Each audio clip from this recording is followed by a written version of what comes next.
주님께서 주시는 참된 평안이 가득히 넘치시기를 간절히 소망합니다. 벌써 5월의 끝자락이 되었습니다. 이제 내일이면 6월이 됩니다. 벌써 초여름의 날씨 때문에 많이 덥고 또 지친 것 같은 분이 몇 분 보이는 것 같습니다. 율동을 해서 조금 땀이 나셔서 그런 걸지도 모르겠네요. 자, 이 더운 날씨에 우리는 또 시원한 에어컨을 틀어서 또 눈이 잠깐 잠기려고 할지도 모르겠습니다. 나른하게 슬슬 올라오는 이 식곤증과의 이 치열한 영적 싸움에서 승리하시기를 간절히 소망합니다. 지난주 우리 뜨겁게 수련회 갔다 왔습니다. 우리가 모두 그 시간 가운데 주님이 주시는 그 뜨거운 은혜를 기억합니다. 우리 옆에 계신 성도님들과 함께 이렇게 인사하겠습니다. 눈을 바라보며 이렇게 인사하겠습니다. 더위보다 우리의 은혜가 더 뜨겁습니다. 한 번 더 이렇게 인사하시겠습니다. 오늘도 은혜의 성문 앞으로 나아갑시다. 은혜의 성문 앞으로 나아갑시다. 아멘. 지난주 우리 전교인 수련회를 통해서 누렸던 그 뜨거운 은혜가 우리 일상을 살아가는 우리 삶 가운데도 가득히 넘치기를 소망합니다. 잠시 일상을 내려놓고 나아갔던 그 은혜의 자리를 기억합니다. 말씀과 기도로 뜨겁게 나아갔던 그 밤, 하나님이 우리의 마음을 많이 회복시켜 주셨을 줄 믿습니다.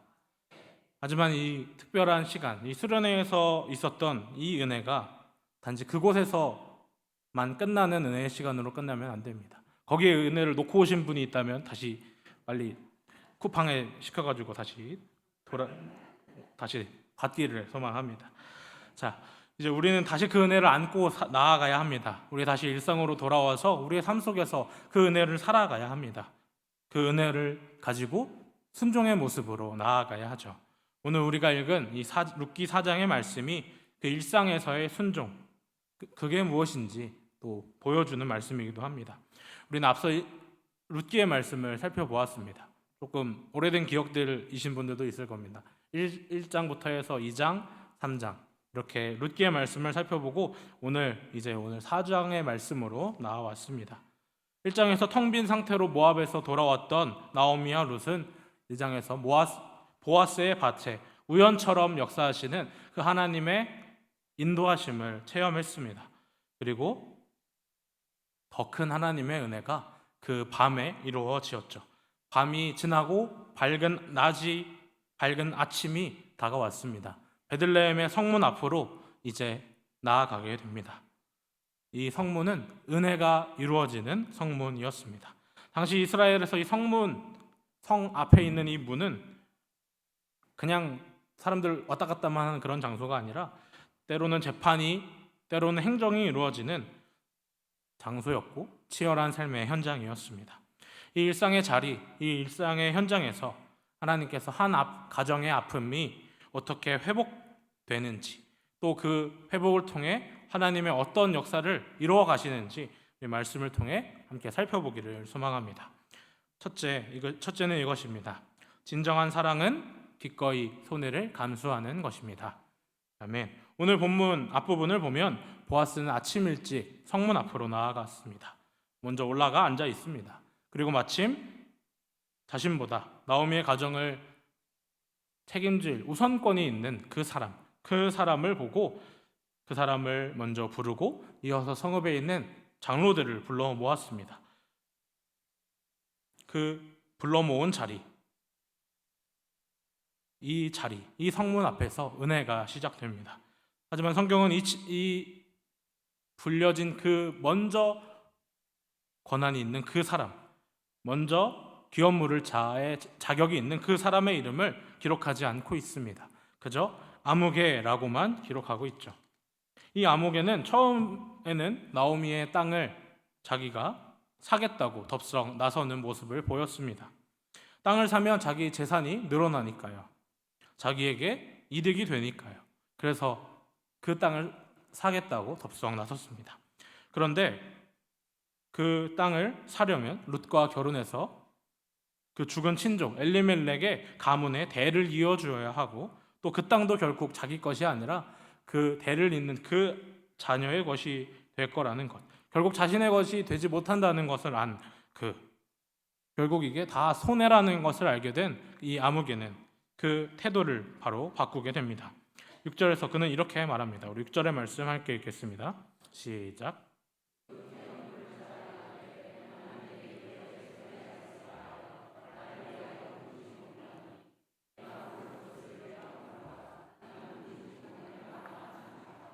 아멘. 이 모습이 어떤 모습입니까? 자기에게 책임이 있지만 그 책임보다 손해가 큰 걸 보고 나는 무르지 못하겠노니 라고 말합니다. 나는 무르지 못하겠노라 라고 말합니다. 철저하게 내게 이익이 되는지 이익이 되지 않는지, 손해가 되는지 손해가 되지 않는지 그것을 따지고 있는 계산적인 모습을 보이고 있죠. 지난 설교들에서 이 룻기에 흐르는 가장 중요한 이야기가 헤세드라고 했습니다.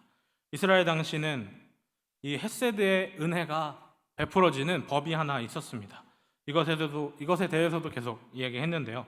이스라엘에서는 어려움에 처한 친족의 빚을 갚아주고 땅을 다시 사고 그 가문의 대를 이어주기까지 하는 그 가문을 다시 세워주는 법이 있었습니다. 그것이 바로 이 은혜의 법 고엘이었습니다. 귀염 물을 자라고 기록되어 있는 이 법이 있었어요.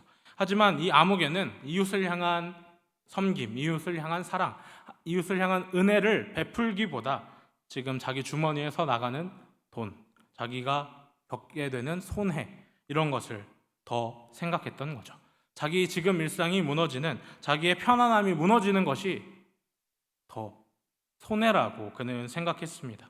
자신의 삶의 편안함이 훨씬 더 중요했던 거죠. 하지만 이와 다른 사람이 있었습니다. 그게 바로 보아스였어요. 보아스는 그 아무개가 책임지지 않겠다고 한 그 책임을 떠넘겨버린 그 손해를 자신이 전부 책임지기로, 자신이 전부 손해보기로 결정합니다. 이방 여인 룻을 아내로 맞이하여 그녀의 무너진 가문을 다시 일으켜 세우기로 결정했습니다. 성경은 이런 모습이 바로 참된 사랑, 조건 없이 끝까지 책임지는 사랑, 은혜, 헤세드라고 말합니다. 사랑하는 성도 여러분, 우리의 삶, 우리의 일상에도 이런 성문 앞에 선택과 같은 순간들이 있습니다. 이런 순간들이 우리에게 찾아오죠. 수련회에서 은혜를 받았다고 눈물로 은혜를 고백하며 나아갔지만 막상 내가 누군가를 섬겨야 하는 입장이 되면 슬쩍 발을 빼고 싶은 마음, 또 진짜 미운 그 사람을 용서해야 할 때 우리는 어떻게 반응하고 있을까요? 슬쩍 발을 빼고 있진 않으신가요? 아직도 용서하지 못하고 있지는 않으신가요? 내 이익과 손해를 저울질하면서 은혜를 베풀기보다 은혜를 받는 것을 더 좋아하는, 은혜를 받은 자가 은혜를 다시 베풀지 않는 그런 모습을 보이고 있지는 않으신가요? 이익과 손해를 저울질하는, 그래서 이름도 남아버리지 않은 아무개같이 우리의 모습이 되어가고 있지는 않으신가요? 당장 내게 돌아오는 이익이 없을지라도, 아니 오히려 손해밖에 없을지라도 내 주변에 무너진 누군가가 있다면 우리는 그를 살려야 합니다. 교회의 연약한 지체를 세우기 위해서 나의 물질과 시간, 때로는 나의 자존심까지 다 버리고 기꺼이 그를 다시 세우는 마음이, 그 은혜의 마음이, 그 사랑의 마음이, 그 헤세드의 마음이 우리 안에 있기를 간절히 소망합니다. 하나님의 백성인 우리 성도는 계산기를 두들겨 가며 계산하면서 머리를 굴려가면서 섬겨서는 안 될 겁니다. 우리는 그런 사람들이 아니라 기꺼이 우리가 손해보더라도, 기꺼이 우리가 이익이 되지 않더라도 사랑하는 마음으로 그 이웃을 향해 은혜를 베푸는, 그 헤세드를 흘려보내는 사람이 되어야 함을 기억하시는 저와 여러분이 되기를 간절히 소망합니다. 그렇게 헤세드를 계속 흘려보내시기를 간절히 소망합니다. 둘째는 이것입니다. 하나님은 우리의 절망을 결국 찬송으로 바꾸십니다. 이 치열했던 성문 앞에 재판이 끝났습니다. 이 재판 이후 보아스는 룻과 결혼을 하게 되죠. 이 배경이 이제 따뜻한 가정으로 바뀌게 됩니다. 보아스의 희생과 룻의 순종을 통해서 이 둘은 가정을 이루게 됩니다. 그리고 마침내 한 아기가 태어나게 되죠. 오벳이 태어나게 됩니다.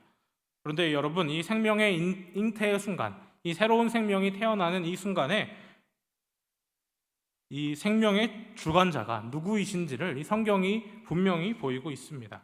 우리 13절의 말씀을 함께 읽겠습니다. 시작.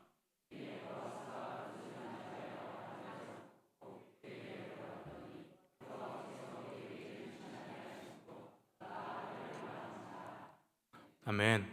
성경은 분명하게 하나님의 일하심을 밝히고 있습니다. 여호와께서 룻에게 임신하게 하셨다라고 기록하고 있죠. 룻기 전체를 통틀어서 하나님은 일하시지 않는 것처럼 보입니다. 뒤에서 은밀하게 일하시는 것처럼 보이죠.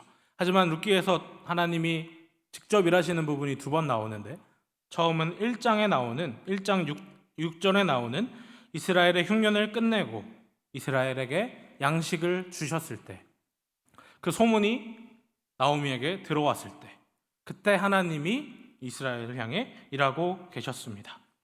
그리고 오늘 본문 4장 13절에서 룻에게 생명을 주셨을 때 하나님은 직접 일하셨습니다. 룻기를 바라보는 우리의 눈에는 룻기의 주인공들만, 이 사람들만 보입니다. 나오미의 아픔, 룻의 순종, 이 헌신, 그리고 보아스의 은혜로움, 이것들만 보이기도 합니다. 하지만 중요한 건 이 사람들의 헤세드를 넘어서 이 평범한 그들의 일상 뒤에 더 큰 헤세드, 생명을 불어넣으시고 생명의 회복을 주시는, 역사를 이끌어 가시는 진정한 헤세드의 주인공은 바로 우리 하나님 여호와이시라는 것을 우리는 기억해야 합니다. 우리 눈에 보이지 않을지라도 하나님은 분명히 역사하고 계십니다. 이런 하나님의 역사하심 속에서 아이가 태어나고 아이의 울음소리가 온 동네에 퍼졌습니다. 동네 여인들은 이제 모여서 찬양을 합니다. 14절과 15절을 이어서 함께 읽겠습니다. 시작.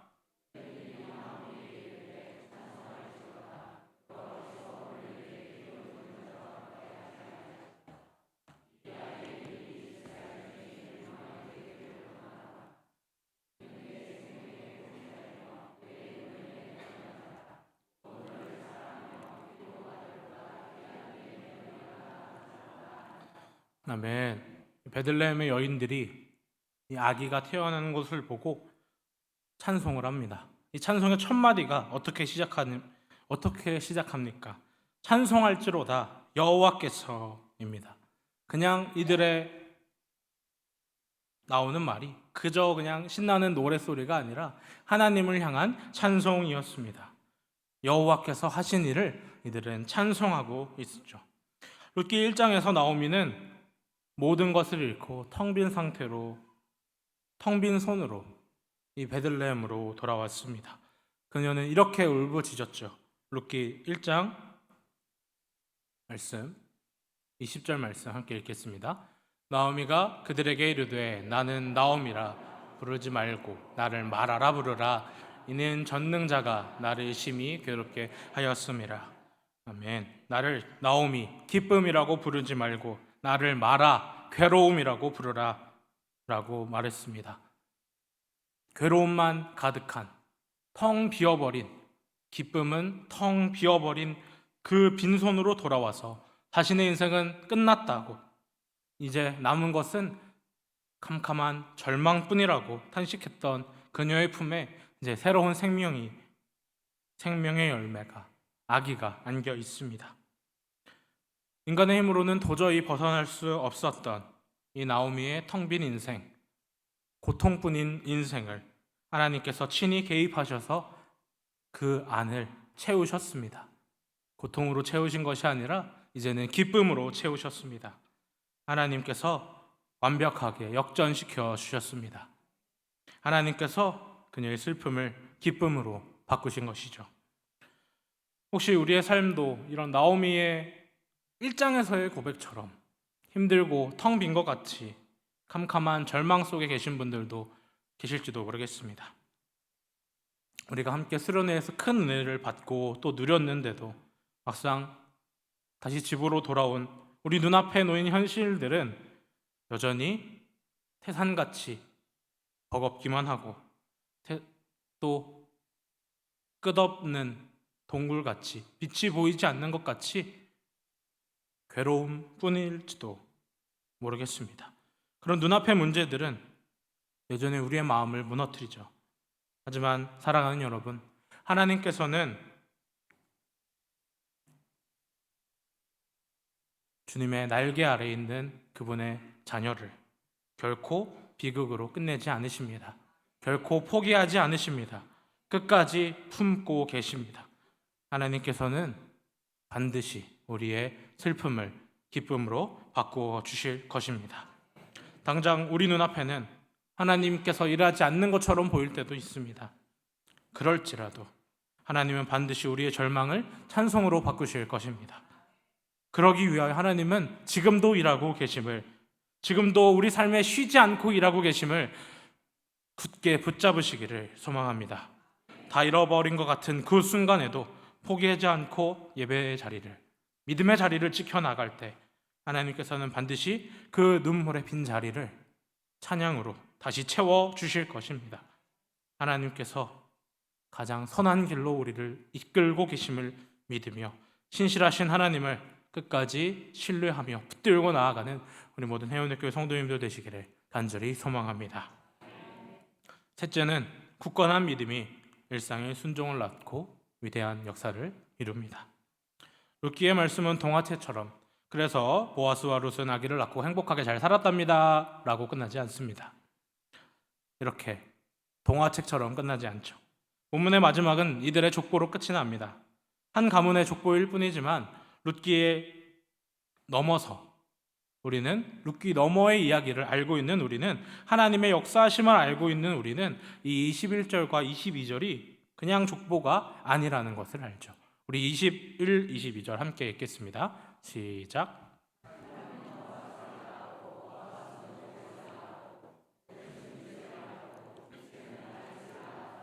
아멘. 이새는 다윗을 낳았더라. 룻기는 이렇게 아주 중요하고 위대한 족보, 이스라엘 역사에서 중요한 그 사람의 이름으로 마침표를 찍습니다. 이들이 살아가던 시대는 어떤 시대였는지 기억하십니까?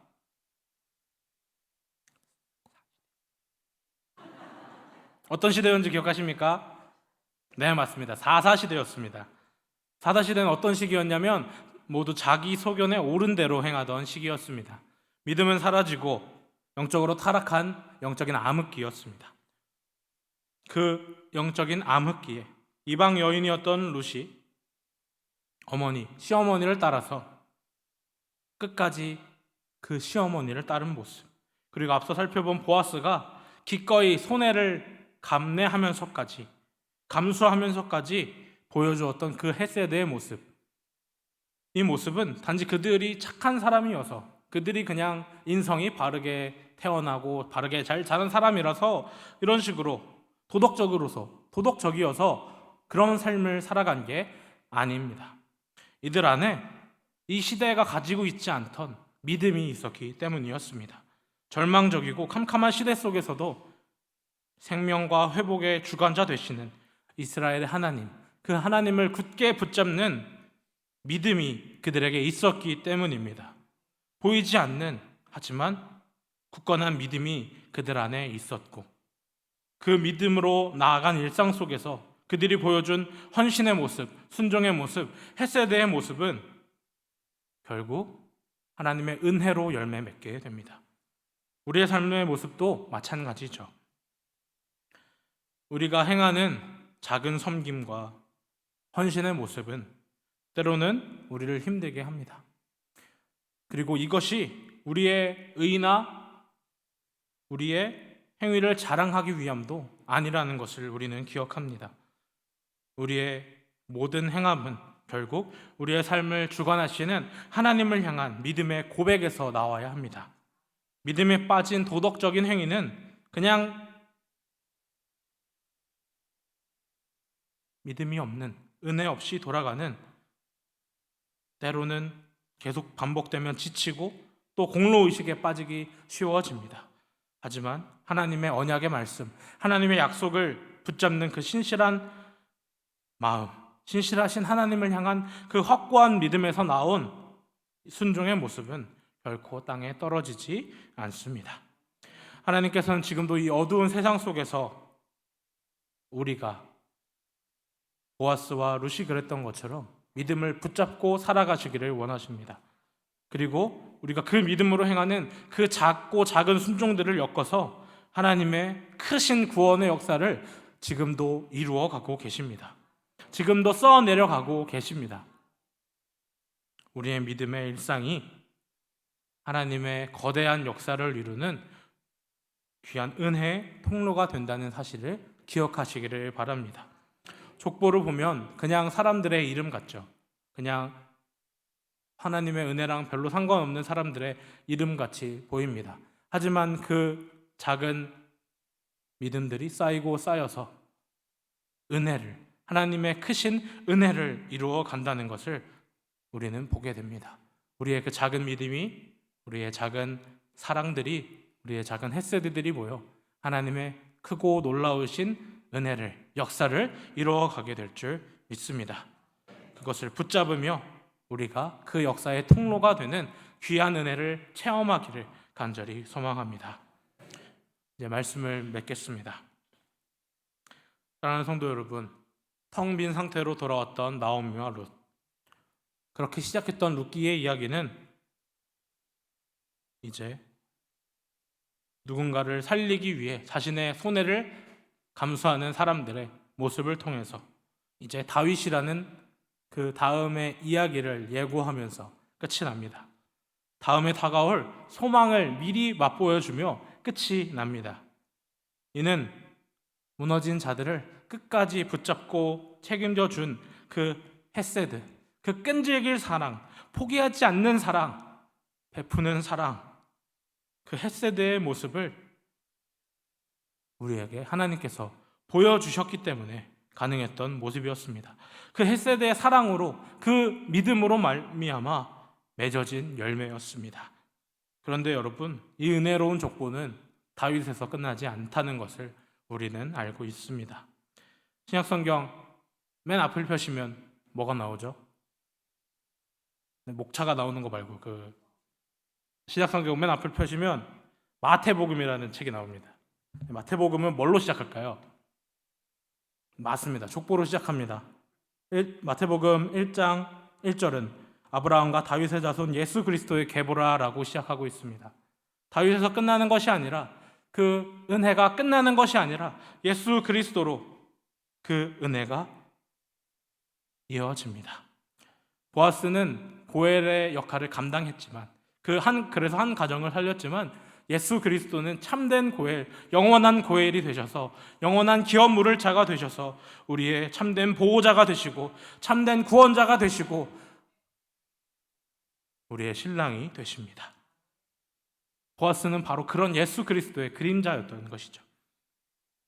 우리를 향한 진정한 고엘이신 예수님의 사랑을 다시 한번 생각하기를 소망합니다. 예수님은 보아스처럼 손해를 겪으셨습니다.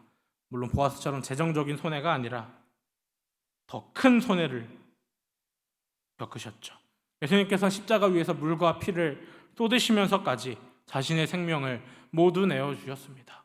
생명을 내어주는 것이 얼마나 큰 손해입니까?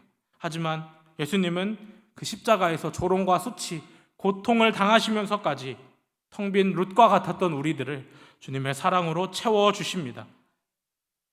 죄에 빠져 허우적대고 있는 우리를 건져내셔서 하나님의 자녀로 삼아 주셨습니다. 우리는 그 십자가의 사랑에 빚진 자들,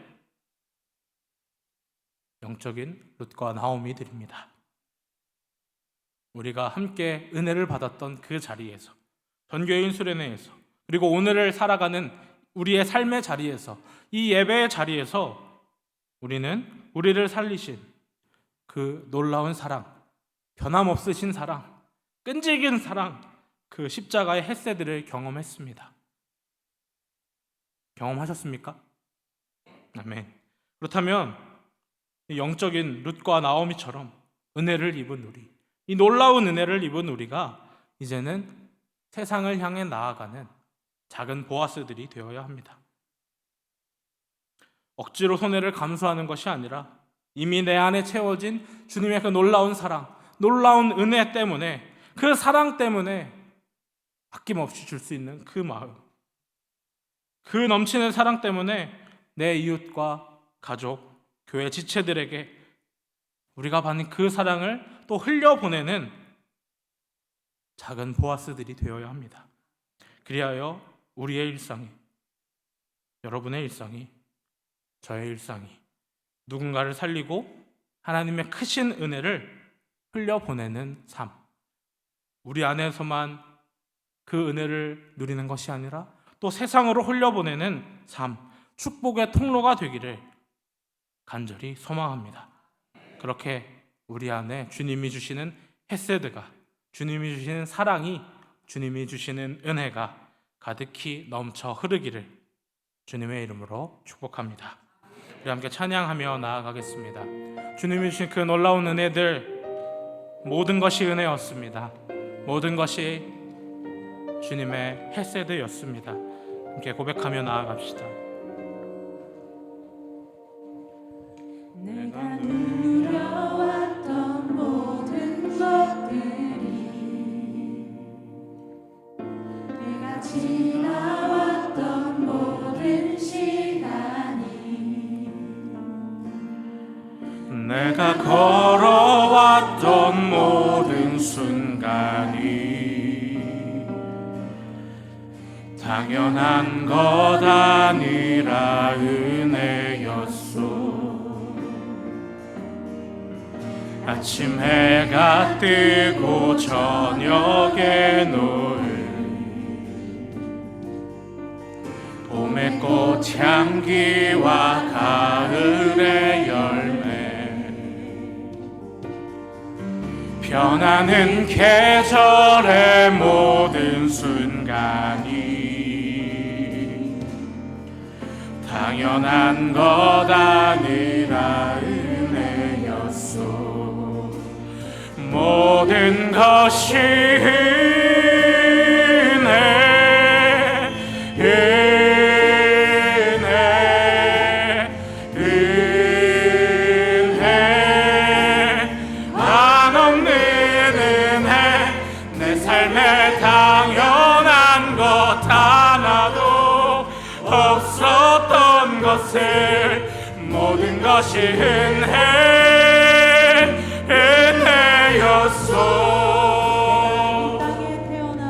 내가 이 땅에 태어나 사는 것,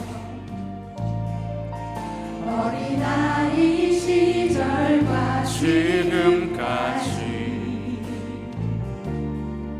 숨을 쉬며 살며 꿈을 꾸는 삶, 당연한 것 아니라 은혜였소. 내가 하나님의 자녀로 살며, 내가 하나님의 자녀로 살며 봄에 찬양하고 예배하는 삶, 복음을 전할 수 있는 축복이 당연한 것 아니라 은혜였소. 모든 것이 은혜, 은혜,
삶에 당연한 것 하나도 없었던 것을 모든 것이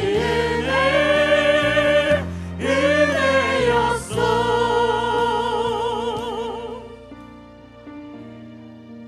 함께 기도하며 나아가기를 원합니다.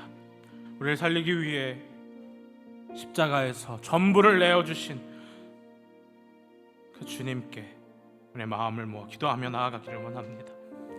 먼저 텅 빈 룻과 같았던 나오미와 같았던 우리에게 베푸신 그 주님의 놀라운 사랑, 그 놀라운 헤세드, 십자가의 사랑을, 그 한없는 은혜에 감사하며 나아가기를 소망합니다. 그런데 우리의 모습은 어떠했는지, 여전히 내 이익만을 쫓아가며 살지는 않았는지,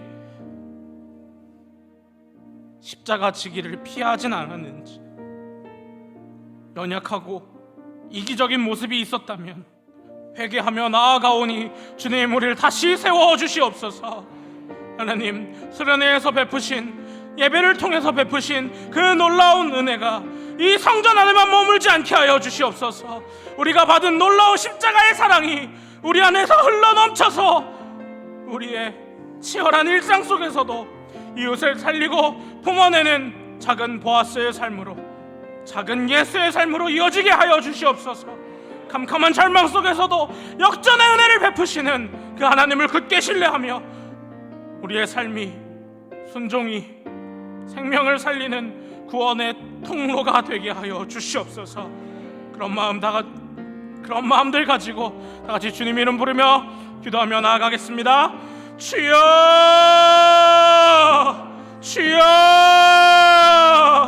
주여.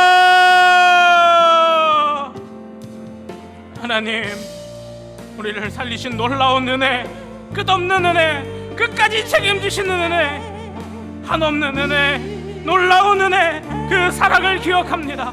그 헤세드를 기억합니다. 우리가 그것을 기억하면서도, 기억한다고 말하면서도 우리의 삶의 모습에 여전히 그 은혜 하나 없는 모습으로 살았다면, 그 은혜를 우리만 누리고 살았다면, 나만 누리고 살았다면, 주님 회개하오니 이제는 우리가 그 은혜를 베푸는 자들, 그 은혜가 우리를 통해 흘러가도록 우리를 은혜의 통로로 사용하여 주시옵소서. 주님, 우리가 용서받았던 자들로서 용서하게 하여 주시옵소서.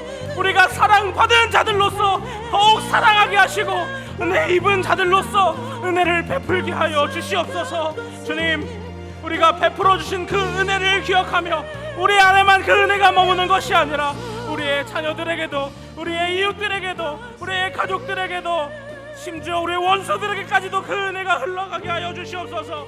우리가 미워하던 그들에게까지 그 은혜가 흘러가 우리의 일상 속에서도 이웃을 살리고 품어내는 보아스와 같은, 예수 그리스도와 같은 마음을 허락하여 주시옵소서. 우리가 지금 처해 있는 그 상황이 절망스럽고 힘들고 괴로울지라도 반드시 역전시키시는 주님의 은혜를 굳게 신뢰하며 역전시키실 주님의 은혜를, 우리의 눈물을 기쁨으로 채우실 은혜를, 우리의 슬픔을 기쁨으로 바꾸실 은혜를 기대하며 기도하며 기다리며 나아가오니 주님, 우리를 굳게 세워 주시옵소서. 우리를 축복의 통로가 되게 하여 주시옵소서. 우리를 더 굳게 붙잡아 주시옵소서.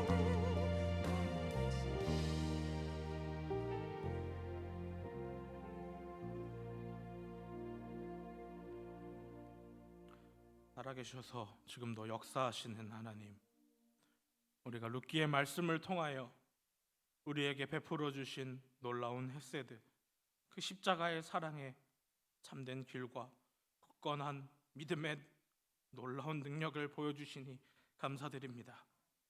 아무런 소망이 없었던 우리, 텅 비어버린 것 같은 우리를 살리시기 위하여 십자가에서 모진 고통 당하시고 그분의 모든 것을 내어주신 예수님의 그 사랑, 그 크신 사랑, 그 은혜가 오늘을 살아가는 우리 마음에 깊이 새겨지게 하여 주시옵소서. 우리의 삶에서 지금도 쉬지 않고 일하고 계시며 우리의 텅 빈 슬픔을 찬송으로 가득 채우시는 하나님을 붙잡으며 나아가오니 이제는 우리가 받은 그 은혜들을 품고 우리의 삶의 자리에서 계산하는 아무개가 아니라 은혜를 흘려보내는 보아스의 모습으로, 참된 고엘이신 예수님의 모습으로 살아가게 하여 주시옵소서. 그리하여 우리 모두가 우리의 모든 자리에서, 삶의 자리에서, 맡은 자리에서 은혜를 베푸는, 은혜의 성문을 활짝 여는 은혜의 통로가 되게 하여 주시옵소서. 우리의 영원한 기업 물을 자 되시는 우리를 구원하신 예수 그리스도의 이름으로 기도드립니다.